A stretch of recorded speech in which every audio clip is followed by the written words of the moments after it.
everybody, before you watch the video, make sure you follow the page, like the video. Hope you enjoy.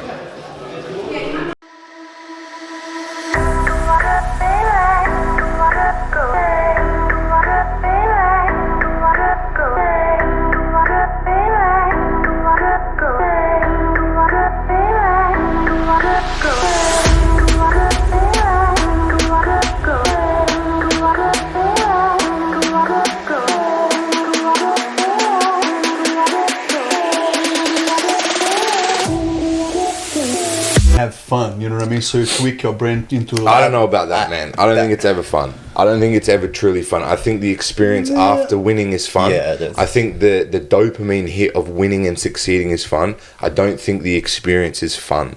Man, ask guys that fight MMA. Do you think I do this because it's fun? I don't do this because it's fun. I'm getting fucking punched in the face, man. It's not fun. Do you know what's fun? The victory and the dopamine, the high of success after. It's not the experience that's fun. It's nerve-wracking and horrible, man. Yeah, but you're only gonna have the victory and have a good time if you go after. through the experience. If you go through the experience, Correct. So that's what I mean. The fun is at the end, but Yeah, you know what I mean. yeah. Like I'm not saying You're that talking overall. Overall, yeah. Otherwise, you would not allow yourself to have But that. I think this is a common mistake. I think people believe they should be having fun while they're doing hard shit. No, it's not supposed to be fun. When you go only and do one's gonna be the winner. correct, but when you go and do crazy hard workouts, it's not fun during the workout. It's fun afterwards that always. you feel better. I always tell people, man, when you come to jiu-jitsu the day you're like, oh man, I don't feel like it. The fun is when you put the music on the way back home, dude. Correct, in the car, think about it. Yeah, that's I always thought about that. This is where the fun starts. But competition is the same, and this is a thing. That's why, like, a lot of people, like, man, people that do competitive stuff are crazy because they willfully put themselves in a shitty spot. But it's like you need to do that to be better at things. You have to force yourself into shit that's not fun and enjoyable and lovely and amazing. Do shit that's uncomfortable. Man, I told Anton, and I started like probably a month ago. I don't have hot shower anymore. Yeah, like only cold. Like, and man, like some days you go, yeah, like last night was one of them. You go, but then, man, you finish like I don't have more this like, oh, I'm feeling pain here. Somehow it is not happening. Yeah. And I'm also finished. You kind of like, I went outside. It's cold. Like you don't care. You know what I mean? Yeah. Like it's really weird. Like how your body, because you experience that. Like I'll give it a go. I'll go no matter what. You know. You feel better afterwards just by this little trick in your mind that you challenge. You know what I mean? You're going. Well, you're actually retraining your brain, dude, when you do stuff like that. Yeah. And then I went outside, which was cold as well, but I was cooking something, for dinner. And I was like, because if I had the hot shower, I'm going to be, oh my God, I think I'm going to get sick. You know what I mean? It's so cold. Man, I was like, oh, good. No worries. That's interesting. There's a lot of people that do a bunch of like courses and things around that stuff. It's all of it's like closely linked with dopamine.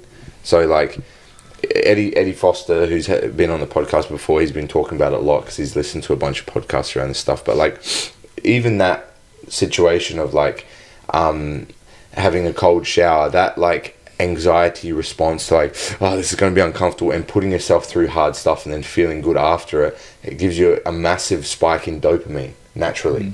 And what dopamine does is motivate people to do things, and you feel better and you feel like attacking the day, and you feel motivated and driven to go and succeed and achieve things in life. When you do the comfort-based shit, which is like indulgence, which is I'm cold, I'm gonna watch a movie, I'm not gonna do that workout today, I'll do it tomorrow, I'm just gonna put my slippers on and have a hot shower and a hot cup of cocoa. What that actually does is deregulate all those dopamine spikes, and now you're always like unmotivated, and you always feel like, nah, I don't really feel like it. I don't. And you kind of touched on it before about like habits. Well, this is a mental habit. You have to build habits in everything. You have to build routine in everything. It starts with your mind as well.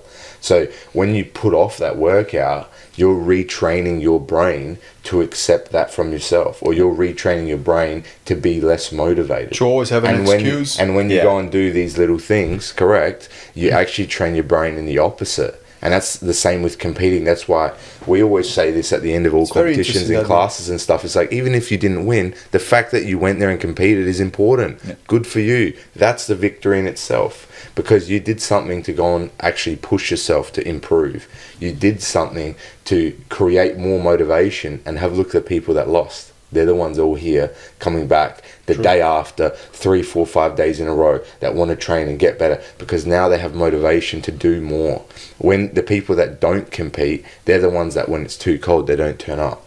The people that have been coming now because it's cold here and it's been 8 degrees, put the slippers on, they don't come here because they don't compete. They don't have motivation. They don't motivate themselves to continually be driven and do more.